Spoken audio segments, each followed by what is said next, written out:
howdy. It sure is hard out there in today's fast-paced, modern, technological world. Often I find myself yearning for a simpler time, and sometimes I think what we really ought to do is go back to nature. Although I just now remembered I don't actually own a physical copy of Harvest Moon Back to Nature, thus rendering this entire setup utterly meaningless. So let's talk about the next best thing.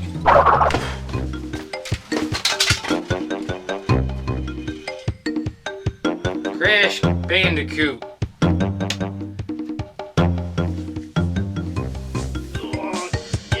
Crash Bandicoot is a bona fide classic of the PS1 era and a nostalgic little gem from my childhood way back in the 1990s. So considering the general demographic of YouTube, this might be a story from before your time.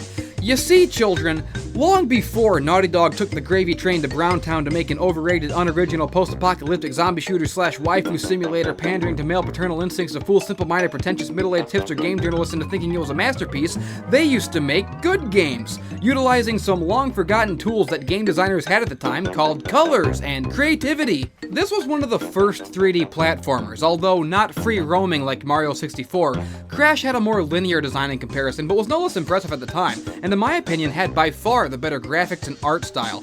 It was one of the early PlayStation titles that really helped launch the console into the legendary success it had, alongside Tomb Raider, Resident Evil, and I don't know, Rugrats in Paris. The game starts with Crash washing up on a beach with a few boxes, giving you time to familiarize yourself with the moves. Later games in the series gave you all kinds of variety of attacks, but here in the original you could only spin and jump. But that's all you needed, baby. Just like a pretty ballerina. Spin and jump, spin and jump, spin and... Jesus Christ! Oh God, Natalie, no! Never again! Everything about this game is iconic. The great music, the environments, the boxes, the sound design, Crash himself. It's just a classic in every sense, and there's a good reason. It's just strong design.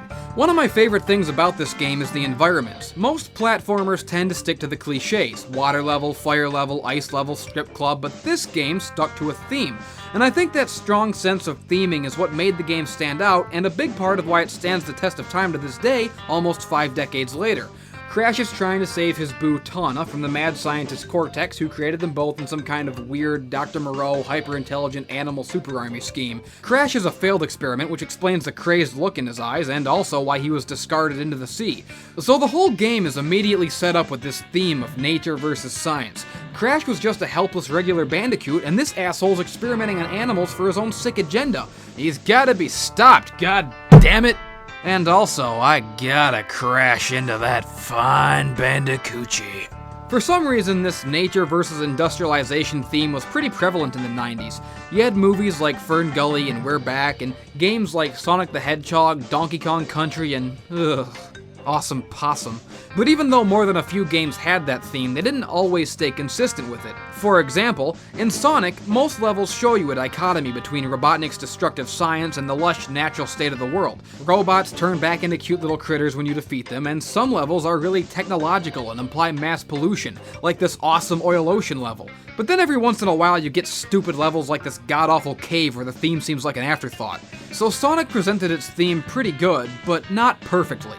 Crash does it perfectly. There is no arbitrary switch between water levels or fire levels in this game. It all seems like a natural progression. The game starts in the jungle and stays in the jungle, while slowly introducing more levels that are industrial or man-made, so you get to experience that feeling of nature succumbing to science in real time. Not only does this do a great job of driving the theme of the game home, but ironically, having less variety in its setting makes the environment seem more unique and interesting. In a lot of games, you might just have a jungle level, and that's it for that. The jungle level would just look like this. But because in Crash Bandicoot most of the levels are jungle themed, it forced the designers to be more creative with that setting.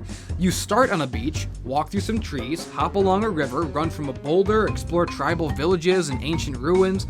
There's so much you can do with just one setting that it really shows how other games tend to stretch themselves too thin in an effort to cram in every possible corner of the world, often at the expense of really developing those settings. So even though it might seem at a glance to have less variety, it actually has more.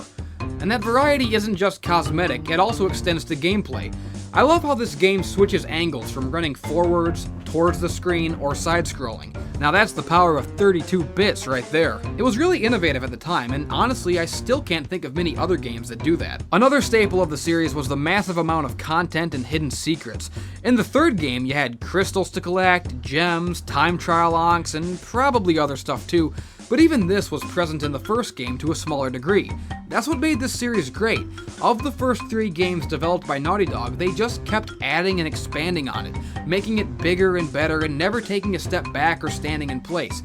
Each game built on the previous in enough ways to justify the continuation of the series, another aspect of game design that's been lost nowadays.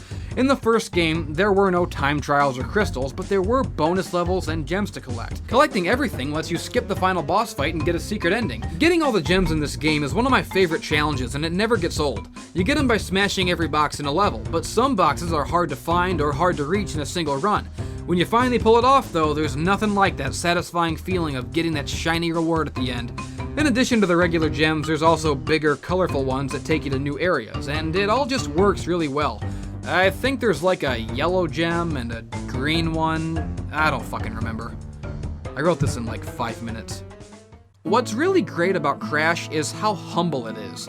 And that's the real crux of it. Games used to be humble. Even the hyped up, big budget ones were in comparison to today's pompous, swaggering Citizen Kane wannabes, so desperate to shove their artistic merit down your throat with bombastic production values and zero understanding of subtlety. Games like Crash were never overly concerned with being considered art, and that's what makes them art. They were simply designed from top to bottom to be good, enjoyable experiences, and didn't waste time or resources or insult the player's intelligence by trying to convince everyone they were important. And considering how well those games have stood the test of time, I'd say that proves they never had to. Crash Bandicoot starts with the main character washed up on the beach, and that's it. It doesn't need to hold your hand, it doesn't shove anything down your throat, and it certainly doesn't patronize you, but all the same, you get a sense for what the game is about through the environments you traverse. The gameplay itself tells the story. Hell, the gameplay is the story. The theme of the game is relayed perfectly with every environment, every act of movement, every enemy design, and every sound. And that's Crash Bandicoot. Nostalgic, beloved, and a true classic.